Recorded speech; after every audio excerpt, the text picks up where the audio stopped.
क्या आपने कभी सोचा है कि भगवान शिव की पूजा के लिए श्रावण मास को इतना विशेष क्यों माना जाता है? क्यों लाखों लोग इस महीने में सोमवार का व्रत रखते हैं? क्यों शिवलिंग पर जल चढ़ाया जाता है? क्यों बेलपत्र, दूध, धतूरा और भस्म भगवान शिव को प्रिय माने जाते हैं? क्या भगवान शिव वास्तव में केवल मंदिर में विराजमान एक देवता हैं, या फिर शिव का अर्थ उससे कहीं अधिक गहरा है? आदि शंकराचार्य के अद्वैत वेदांत के अनुसार शिव केवल किसी एक स्थान पर स्थित मूर्ति नहीं है। शिव उस चेतना का नाम है जो प्रत्येक जीव के भीतर विद्यमान है। हम बाहर जिस शिव को खोजते हैं वह वास्तव में हमारे भीतर ही प्रकाश बनकर विद्यमान है। श्रावण मास केवल पूजा पाठ का महीना नहीं है, यह स्वयं को भीतर से देखने, अपने अहंकार को शांत करने और अपनी आत्मा को परम सत्य से जोड़ने का अवसर है। श्रावण मास का आध्यात्मिक रहस्य: वर्षा ऋतु में धरती सूखापन छोड़कर हरियाली से भर जाती है। पेड़ पौधे फिर से जीवित दिखाई देते हैं। नदियां बहने लगती हैं। वातावरण में शीतलता आ जाती है। आदि शंकराचार्य के अद्वैत वेदांत के अनुसार मनुष्य का मन भी इसी धरती के समान है। जब मन इच्छाओं, क्रोध, लोभ और अहंकार से सूख जाता है तब उसमें शांति नहीं रहती। लेकिन जब ज्ञान की वर्षा होती है तो वही मन फिर से जीवंत हो उठता है। श्रावण की वर्षा हमें यह संदेश देती है, जिस प्रकार जल सूखी धरती को जीवन देता है, उसी प्रकार आत्मज्ञान अशांत मन को शांति देता है। और इसी कारण श्रावण मास में भगवान शिव की पूजा का विशेष महत्व माना जाता है। शिव का अर्थ है कल्याण। जहां अहंकार समाप्त होता है वहीं शिव का अनुभव प्रारंभ होता है। शिव कौन है? आदि शंकराचार्य के अद्वैत वेदांत में परम सत्य को ब्रह्म कहा गया है। वह निराकार है, वह अनंत है, वह जन्म और मृत्यु से परे है। जब वही परम सत्य भक्त के हृदय में करुणा, शक्ति और कल्याण के रूप में प्रकट होता है तब उसे हम शिव कहते हैं। शिव का अर्थ केवल त्रिशूल धारण करने वाले देवता से नहीं है। शिव वह है जहां भय समाप्त हो जाए, जहां द्वेष समाप्त हो जाए, जहां अहंकार समाप्त हो जाए, जहां मन शांत हो जाए। जब मनुष्य के भीतर यह शांति प्रकट होती है तब वह शिव के निकट पहुंचने लगता है। एक छोटी सी कथा। एक गांव में एक व्यक्ति रहता था। वह हर वर्ष श्रावण मास में भगवान शिव की पूजा करता था। वह प्रतिदिन मंदिर जाता, शिवलिंग पर जल चढ़ाता और प्रार्थना करता, हे भगवान शिव, मेरे जीवन की सारी परेशानियां दूर कर दीजिए। लेकिन उसका जीवन पहले जैसा ही था। वह क्रोधित रहता था, छोटी छोटी बातों पर दूसरों से झगड़ता था, व्यापार में छल करता था, गरीबों को अपमानित करता था। फिर भी वह प्रतिदिन भगवान शिव से कहता, हे महादेव, मुझे सुख दीजिए। एक दिन वह एक संत के पास गया और बोला, मैं इतने वर्षों से शिव की पूजा कर रहा हूं, फिर भी मेरे जीवन में शांति क्यों नहीं आती? संत ने पूछा, तुम शिव की पूजा करते हो या केवल शिवलिंग पर जल चढ़ाते हो? वह व्यक्ति चुप हो गया। संत ने कहा, जल तो तुम शिवलिंग पर चढ़ाते हो, लेकिन अपने भीतर का क्रोध कब धोओगे? बेलपत्र तो तुम भगवान को चढ़ाते हो, लेकिन अपने मन के 3 कांटे, काम, क्रोध और लोभ कब छोड़ोगे? तुम मंदिर में सिर झुका देते हो, लेकिन अपने अहंकार को कब झुकाओगे? वह व्यक्ति संत की ओर देखता रहा। संत ने कहा, श्रावण मास में शिव को प्रसन्न करने का सबसे बड़ा उपाय यह नहीं है कि तुम केवल मंदिर जाओ। सबसे बड़ा उपाय यह है कि तुम्हारा मन शिव जैसा बनने लगे। शिवलिंग पर जल चढ़ाने का महत्व। श्रावण मास में शिवलिंग पर जल चढ़ाने की परंपरा है। लेकिन क्या आपने कभी सोचा है कि जल ही क्यों? जल शीतलता का प्रतीक है। मनुष्य के भीतर क्रोध अग्नि के समान जलता रहता है। जल चढ़ाते समय भक्त अपने भीतर यह भावना रखता है, हे महादेव, मेरे भीतर की अशांति को शांत कर दीजिए। लेकिन केवल जल चढ़ाने से मन शांत नहीं होता। यदि मंदिर से बाहर निकलते ही मनुष्य फिर क्रोध करने लगे, झूठ बोले और दूसरों को दुख दे, तो पूजा अधूरी रह जाती है। शिव पूजा का वास्तविक अर्थ है बाहर शिवलिंग पर जल और भीतर मन पर ज्ञान का जल। जब ज्ञान का जल भीतर उतरता है तब क्रोध धीरे धीरे शांत होने लगता है। बेलपत्र का रहस्य। भगवान शिव को बेलपत्र बहुत प्रिय माना जाता है। बेलपत्र की 3 पत्तियां होती हैं। आध्यात्मिक दृष्टि से इन्हें मनुष्य के 3 प्रमुख बंधनों का प्रतीक माना जा सकता है: काम, क्रोध और लोभ।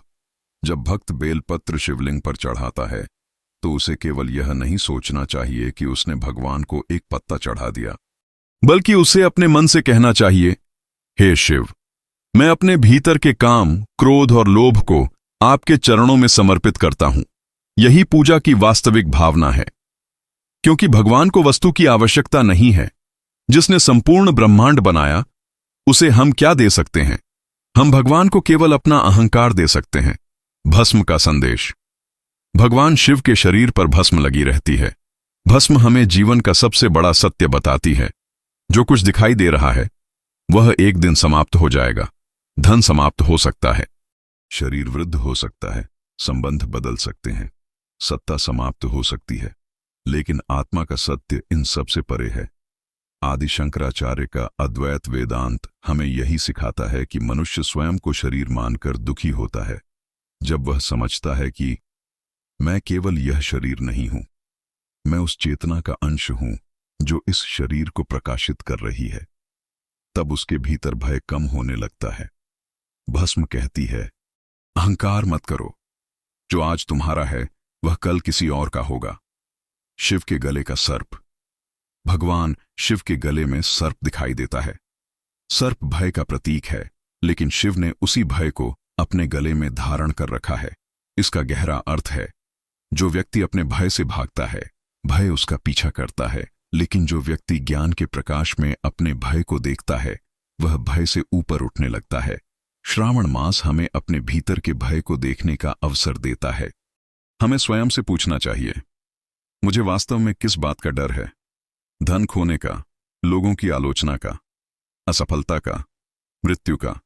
अद्वैत वेदांत कहता है, भय उस व्यक्ति को होता है जो स्वयं को सीमित मानता है। जब मनुष्य अपने वास्तविक स्वरूप को पहचानता है, तब उसके भीतर निर्भयता का जन्म होता है। नंदी का रहस्य। भगवान शिव के सामने नंदी विराजमान रहते हैं। नंदी केवल शिव के वाहन नहीं हैं, वे प्रतीक्षा और धैर्य के प्रतीक हैं। नंदी सदैव शिव की ओर देखते हैं। यह हमें सिखाता है कि मनुष्य का मन भी अपनी दृष्टि संसार से हटाकर सत्य की ओर करे। आज हमारा मन हर दिशा में भागता रहता है, कभी धन की ओर, कभी सम्मान की ओर, कभी दूसरों की सफलता की ओर। लेकिन नंदी की तरह जब मन एकाग्र होकर शिव की ओर देखता है, तब भीतर शांति उत्पन्न होती है। शिव के मस्तक पर चंद्रमा। भगवान शिव के मस्तक पर चंद्रमा सुशोभित है। चंद्रमा मन का प्रतीक माना जाता है। मन कभी पूर्णिमा जैसा होता है और कभी अमावस्या जैसा, कभी प्रसन्न, कभी दुखी, कभी आशावान, कभी निराश। लेकिन शिव के मस्तक पर चंद्रमा स्थित है। इसका अर्थ है, ज्ञानी व्यक्ति मन का दास नहीं होता। वह अपने मन को देखता है, लेकिन मन के साथ बहता नहीं। श्रावण मास में जब हम शिव की पूजा करते हैं, तो हमें अपने मन को भी शिव के चरणों में समर्पित करना चाहिए। महामृत्युंजय मंत्र का आध्यात्मिक अर्थ। श्रावण मास में महामृत्युंजय मंत्र का जाप भी किया जाता है। इस मंत्र का मूल भाव है, हे परम चेतना, हमें उस सत्य से जोड़िए जो हमें बंधनों से मुक्त करता है। यह केवल मृत्यु से बचने की प्रार्थना नहीं है। आध्यात्मिक दृष्टि से मनुष्य प्रतिदिन अनेक प्रकार की मृत्यु से गुजरता है। क्रोध में विवेक मर जाता है, लोभ में संतोष मर जाता है, अहंकार में प्रेम मर जाता है। इसलिए शिव की उपासना का अर्थ है अपने भीतर अज्ञान की मृत्यु और ज्ञान का जन्म। श्रावण सोमवार का वास्तविक महत्व। बहुत से लोग सोमवार का व्रत रखते हैं। व्रत का अर्थ केवल भोजन छोड़ना नहीं है। व्रत का अर्थ है अपने मन को किसी उच्च उद्देश्य के लिए अनुशासित करना। यदि कोई व्यक्ति भोजन छोड़कर पूरे दिन क्रोध करता है, तो उसका व्रत केवल शरीर तक सीमित रह गया। लेकिन यदि कोई व्यक्ति संयम रखता है, किसी को अपशब्द नहीं कहता, किसी जरूरतमंद की सहायता करता है और अपने मन को शांत रखता है, तो उसका व्रत वास्तव में शिव पूजा बन जाता है। शिव पूजा का सबसे बड़ा फल। मनुष्य भगवान से अनेक चीजें मांगता है, धन, सुख, सफलता, संतान, स्वास्थ्य। लेकिन शिव पूजा का सबसे बड़ा फल क्या है? मन की शांति। क्योंकि यदि मन शांत नहीं है तो धन भी दुख देता है। यदि मन अशांत है तो महल भी जेल जैसा लगता है। लेकिन यदि मन शांत है तो साधारण जीवन भी आनंदमय हो जाता है। आदि शंकराचार्य के अनुसार वास्तविक आनंद बाहर की वस्तुओं में नहीं है, आनंद हमारा वास्तविक स्वरूप है। शिव की पूजा हमें उसी आनंद की ओर वापस ले जाती है। अंतिम संदेश। इस श्रावण मास में जब आप भगवान शिव के मंदिर जाएं, तो केवल यह प्रार्थना न करें, हे महादेव, मेरी समस्या दूर कर दीजिए।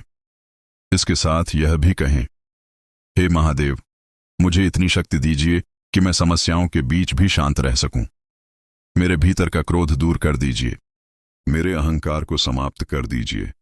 मुझे सत्य को पहचानने की बुद्धि दीजिए।